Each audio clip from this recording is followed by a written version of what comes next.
चल वेदा, लवकर लवकर शाळेत जाऊया. आता बस पण येईल ना तुझी. काय आज कसं वेदा, छान वेदा. छान वेळा.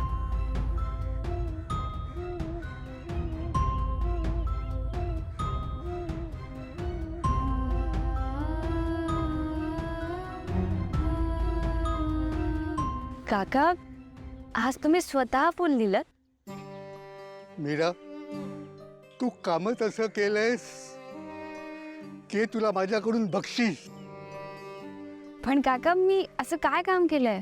तू मला असं चित्र दाखवलंस की ज्याची मी आशा सोडून दिली होती.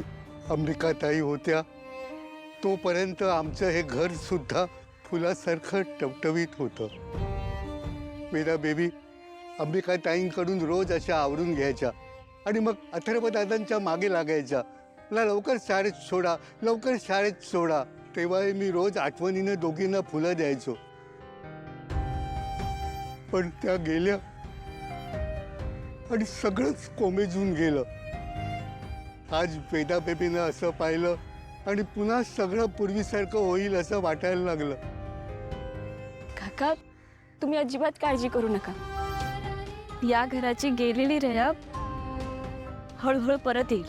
मीरा, तुझ्याकडे खरोखरच अशी काही जादू असेल तर तू या घरातील आणखी एका व्यक्तीवर प्रयोग कर.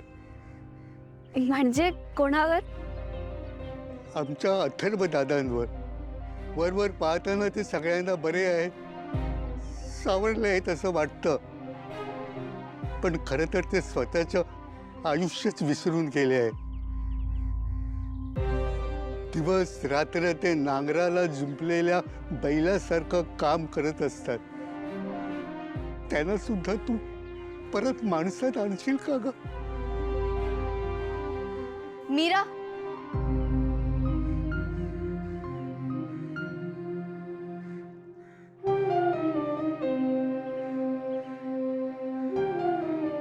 मीरा, आय डोंट नो मी तुला कसं थँक्यू म्हणू. आज तू खूप ग्रेट काम केलंस. त्यामुळे आज मी तुला ट्रीट देणार आहे. अहो ताई, नाही नकोय मला काही. अगं ठीक आहे, पण आम्ही आमच्या परिवाराला स्ट्रीट देणार आहोत मात्र. मीरा, एक मिनिट जरा ही फाईल पकड.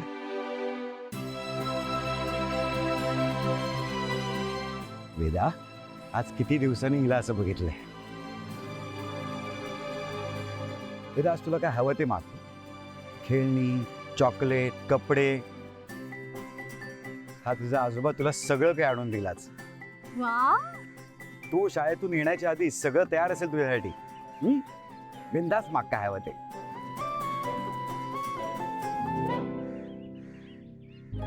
अच्छा, मीरा तिला सांगणार तू हे सगळं. ठीक आहे, मग मीराच आणून देईल सगळं.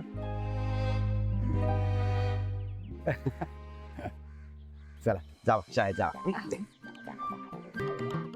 चल वेदा, आपली बस येईल ना. बाय.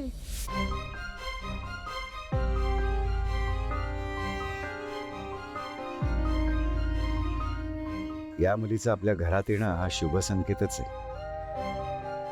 हिच्या पायगुणानं अनेक कामं पूर्ण होतात. हळूहळू घरातल्यांच्याही आयुष्यात चांगले बदल घडत आहेत.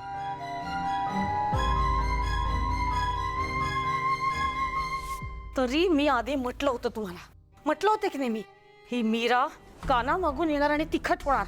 पण नुसतीच तिखट नाहीये, झणझणीत तिखट निघाली, झणझणीत.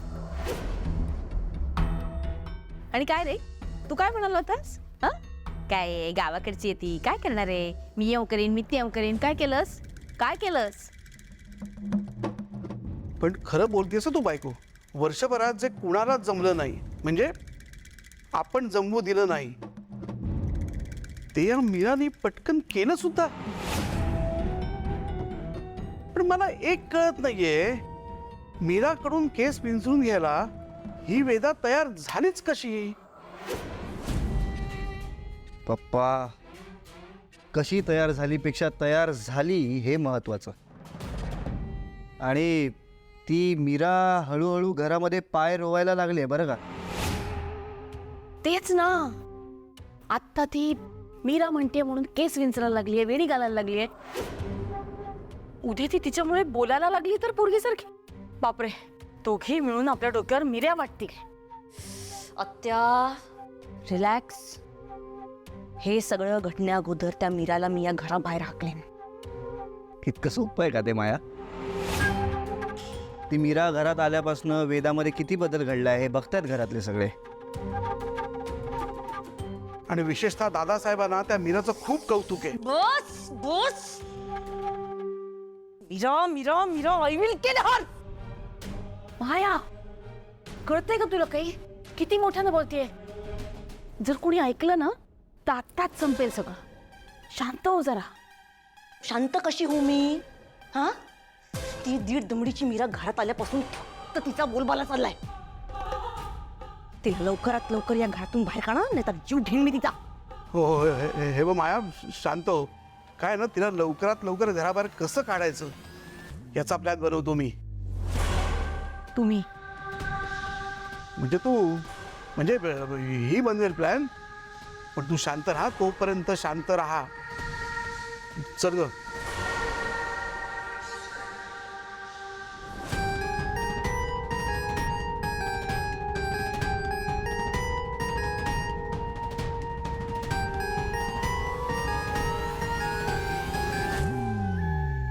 तुझं काय? माया, कूल डाऊन यार, कूल डाऊन. बघ, मी तुला आधीच सांगितलं होतं, ती मीरा तुझी जागा घेणार. किती दिवस झाले तिला घरातून? 2, 4, 5 किती? आत्ताच ती वेदा तिचं सगळं ऐकायला लागली. वेदाच्या मनात तिने जागा बनवली सुद्धा. तर हळूहळू ती अथर्वच्या आयुष्यात, अथर्वच्या मनात जागा बनवणार. तेरा क्या होगा माया?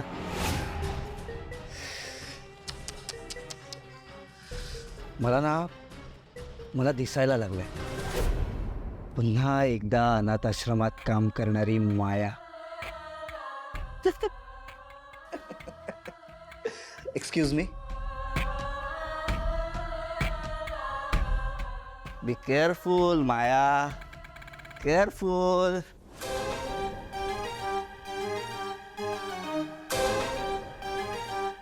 मूर्ख. कोणी काहीही म्हटलं तरी मला माहित आहे, अथर्व त्या मीरासोबत कधीच बोलणार नाही, तिच्याजवळ कधीच जाणार नाही. कारण ती समोर जरी आली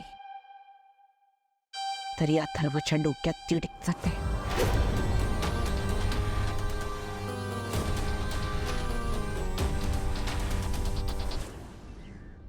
मीरा,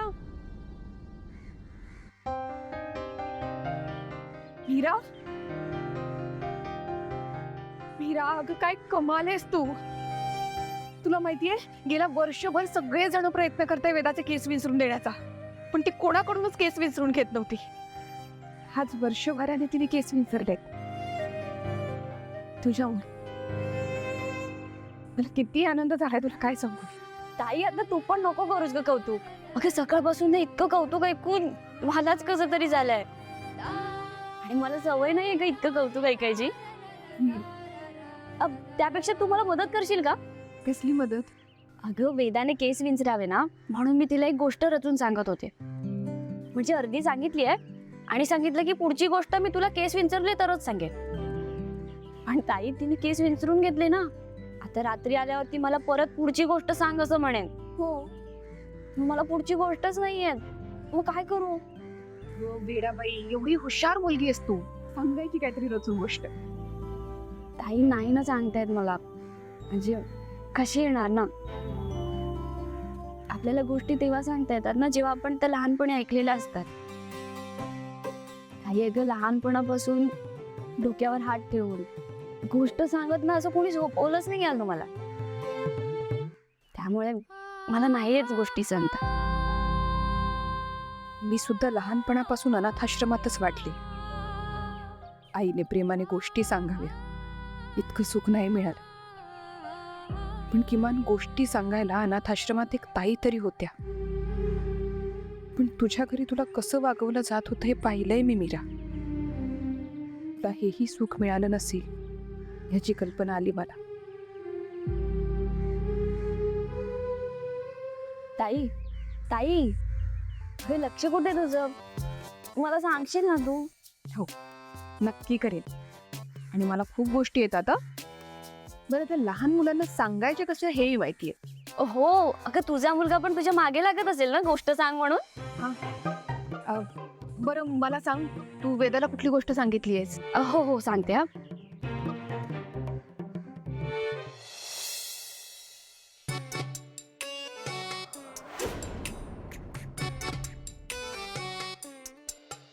ही मीरा आहे ना कायम स्वतःशीच बोलत असते.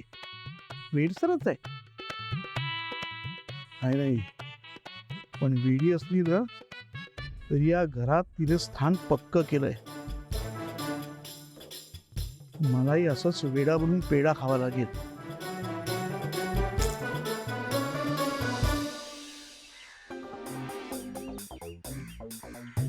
हे बघ मी इथपर्यंत गोष्ट सांगितली आहे तिला, पण पुढे काय सांगू मला कळतच नाहीये. ताई याचा शेवट सांग ना मला.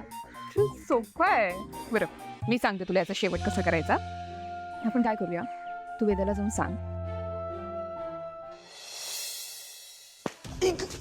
ऐक काय ऐक हं? इतका मोठा घोडा झालायस तू, तुला अजून कसं वागायचं कळत नाही का? तर मी काय केलंय? तुम्ही सांगताय तसंच वागतोय ना मी. मग मी सांगितलं होतं तुला प्लेटमध्ये असं सॉसनी घ्यायला आय लव्ह यू आणि असं असं करून अनन्याला दाखवायला. आम्ही सांगितलं होतं ते. अरे तू काय करतोस ना अनन्या बरोबर ते मला माहिती आहे. आणि नशीब ते फक्त मीच बघितलंय. जर का अथर्वनी बघितलं ना ते, तू तुझं काय करेल ना याचा विचार सुद्धा करू शकत नाहीस तू. त्या अथर्वची भीती तू मला घालू नकोस. हं? तुम्ही घाबरत असाल त्याला, मी नाही घाबरत. आणि मला जसं वाटतं जे वाटतं मी तसाच वागणार आहे. ठीक तुला कळत कसं नाहीये. हे बघ अथर्वचा राग भयंकर आहे तुला माहिती आहे ना. तो जर रागवला ना तर तो दादाचाही ऐकत नाही. मग तू किस छाड की पत्ती आहेस. आणि त्यात ती अनन्या सख्खी बहीण आहे त्याची. त्याला जर कळलं ना की तू तिला त्रास देतोस तर तो इथे जिवंत गाडेल तुला. मम्मी तू तू उगाच काळजी करतेस. हा बघ माझं सगळीकडे सगळ्यांकडे बरोबर लक्ष असतं. अजूनपर्यंत काही झालंय का? नाही ना.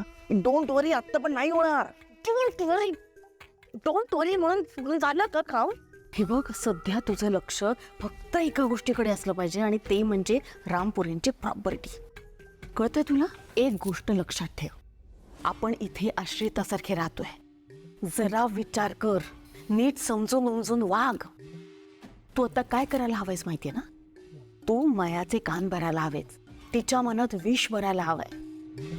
तिला सांगायचं की आता मीरा इथे आली आहे, ती तुझी जागा घेईल. कारण वेदा सुद्धा मीराचं ऐकायला लागली आहे. मीरानी सांगितल्यावर वेळ निघायला लागली, ती बोलायला सुद्धा लागेल. मग ती चवताळून उठेल आणि ती अथर्वशी लग्न करेल. आणि मग एकदा तिने लग्न केलं ना की मग आपल्याला आपल्या प्रॉपर्टीचा हिस्सा मिळेल. सगळं सोन्याहून पिवळं होईल. कारण वहिनी आणि दादा आपल्याला काही देणार नाहीये. कळलंय ना?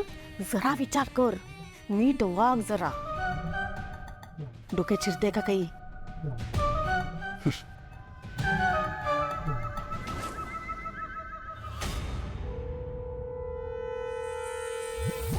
आता आमच्या दोघांमध्ये सुद्धा एक शक्ती उभी आहे.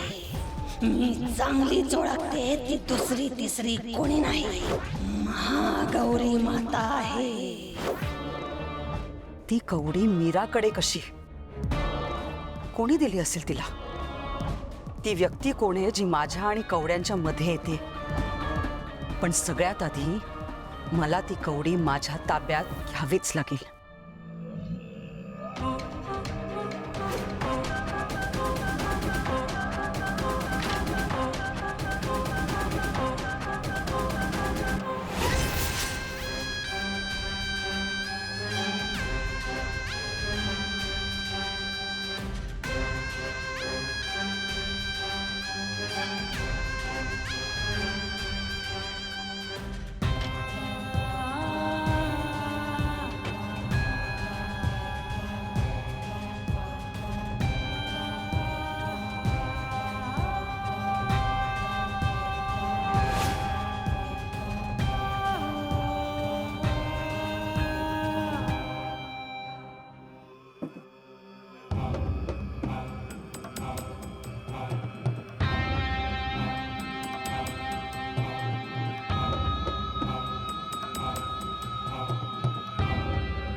मंजिरी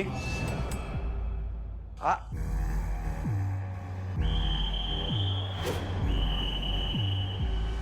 तू सारखी रिकामी पेटी बाहेर काढतेस, त्याच्याकडे बघत बसतेस आणि परत ती आतमध्ये ठेवून देतेस. आजपर्यंत कधीच मी तुला त्या पेटीत काहीच ठेवताना बघितलेलं नाही, पण ती पेटी मात्र जपून ठेवलेली आहेस तू. सगळ्यात आवडती पेटी आहे ती माझी. तिच्यात काही ठेवत नसले तरी सुद्धा तिच्यासोबत खूप छान आठवणी आहेत माझ्या. आता मात्र तिच्यात ठेवण्यासाठी मी एक खास गोष्ट शोधते. पण एक खास गोष्ट मला मिळाली आज. आज वर्षभरानंतर मी आपल्या नातीला पहिल्यांदाच इतक्या टापटीप अवस्थेत बघितलं. खूप समाधान वाटलं मला. चला, या आनंदात मी तुला एक दागिना घेऊन देतो, तो ठेव तू त्या पेटीत. नको, आजपर्यंत खूप दिलेत तुम्ही मला. आता मला दागदागिन्यांची हौस नाही. आता जे काही करायचंय ते मला माझ्या मुलांसाठी करायचंय. त्यातच माझा आनंद आहे.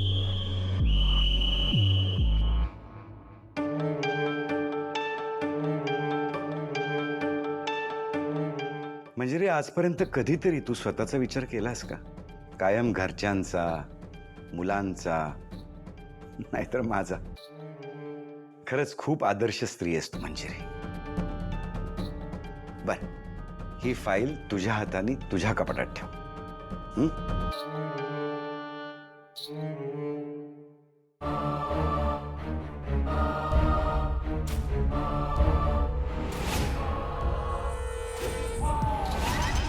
या पेटीचं गूढ तुम्हाला कधीच कळणार नाही. दिसत नसली तरी फार महत्वाची गोष्ट आहे याच्यात.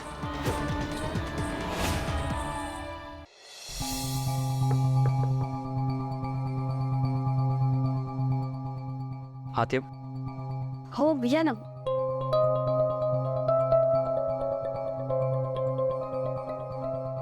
मला तुला थँक्यू म्हणायचं होतं.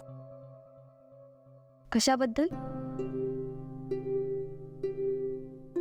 तुला जेव्हा ह्याआधी आपलं कधीच व्यवस्थित बोलणं झालं नाही, तुला जेव्हा वेदाची जबाबदारी दिली तेव्हा मला असं वाटलं की सगळ्यांचं चुकतंय. आईला तू योग्य वाटलीस पण मला नाही. तिथे मी चुकलो. I am sorry.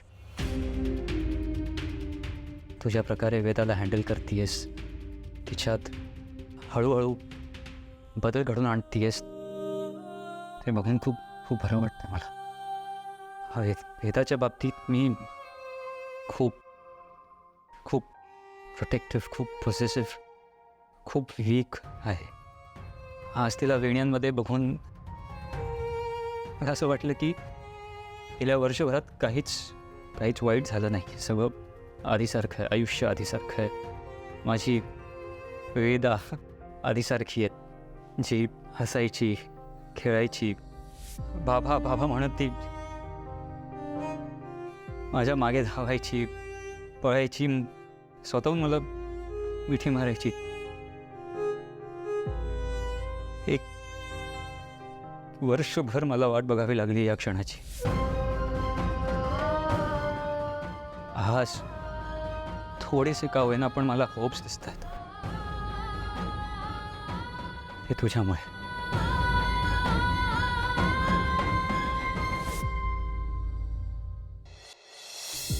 So thank you. बुले मी काही केलेलं नाही आहे. नाही मीरा, तुला तुला तुला असं वाटतंय. या क्षणासाठी रोज माझा जीव किती तुटतो हे मला माहिती. अंबिका आणि वेदा एवढंच होतं माझं आयुष्य. त्यात अंबिका सोडून गेली आणि वेदा दुरावली गेली. रोज आपल्या मुलीला आपल्या डोळ्यांसमोर उदास बघणं किती कठीण असतं हे नाही समजणार कोणाला, आणि मी नाही सांगू शकत कोणाला. माझी वेदा माझ्या समोर असून सुद्धा माझ्याकडे बघत नाही, मला हाक मारत नाही, मिठी मारत नाही, मला जवळ येऊ देत नाही. हे जरी दिसत नसेल बाहेरून तरी आतून मला खूप खूप खूप त्रास होतो ह्या गोष्टीचा. हे बघा, तुम्ही काळजी करू नका. वेदा तुमच्याशी नक्की बोलेल.